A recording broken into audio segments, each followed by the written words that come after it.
ఎప్పటి రోజుల్లో ఉన్న అబ్బాయిలకు ఉండే సమస్యలేంటో తెలుసా? నెంబర్ 1 ఉద్యోగం. 10,000 రూపాయల ఉద్యోగం చెయ్యడానికి మనసొప్పదు. 50,000 రూపాయల ఉద్యోగం దొరకాలంటే దొరకదు.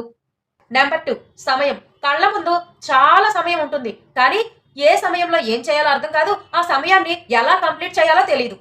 కానీ సమయమంతా అయిపోయిన తర్వాత అబ్బా! నేను ఆ టైంలో ఇలా చేస్తే పోయేదేనే అని అనుకుంటారు. బాధపడిపోతారు. ఇక నెంబర్ 3 అండి పెళ్లి. ఈ రోజుల్లో అబ్బాయిలు పెళ్లి చేసుకోవాలంటే పాపమండి దేవుడు గుర్తొస్తున్నాడు. ఇంతకుముందు అమ్మాయిలకి పెళ్లిళ్లు చేయాలంటే ఎన్నో ఇబ్బందులు పడేవాళ్ళు తల్లిదండ్రులు. కానీ ఇప్పుడు ఒక అబ్బాయికి పెళ్లి చేయాలంటే ఎన్ని ఇబ్బందులో తెలుసా? అమ్మాయి దగ్గరికి వెళ్తే నీకెంత ఆస్తుంది? నీ పేరునేముంది? నువ్వెన్ని లక్షలు సంపాదిస్తున్నావు? అని అడిగేస్తున్నారు. మా అమ్మాయికి షూరిటీ ఏంటి? ఏంటండి ఇది? పాపం వాళ్ళు కూడా ఇప్పుడేగా ఎదుగుతున్నారు. ఇప్పుడేగా తల్లి తండ్రి కాస్త చెయ్యి విడిచి ఇప్పుడే కదా వాళ్ళకంటూ కొన్ని రెక్కలొచ్చాయి. ఇప్పుడే కదండి చదువు ఇవన్నీ అయిపోయి కాస్త జాబుల్లోకి రెడీ అయ్యారు. సంపాదించాలి అంటే కొంత టైం కావాలి కదా. పెళ్లి కూతురి తండ్రి 50 ఏళ్లలో సాధించిన దాన్ని అల్లుడి జీవితంలో మాత్రం 25 ఏళ్లకే చూడాలి అనుకుంటున్నాడు. ఇలా ఉంది ఇప్పుడు అబ్బాయిల పరిస్థితి. ఒక్కోసారి అమ్మాయిల కంటే కూడా అబ్బాయిలు చూస్తేనే పాపం చాలా జాలేస్తుందండి నాకైతే. నిజమా కాదా మీరు కూడా చెప్పండి.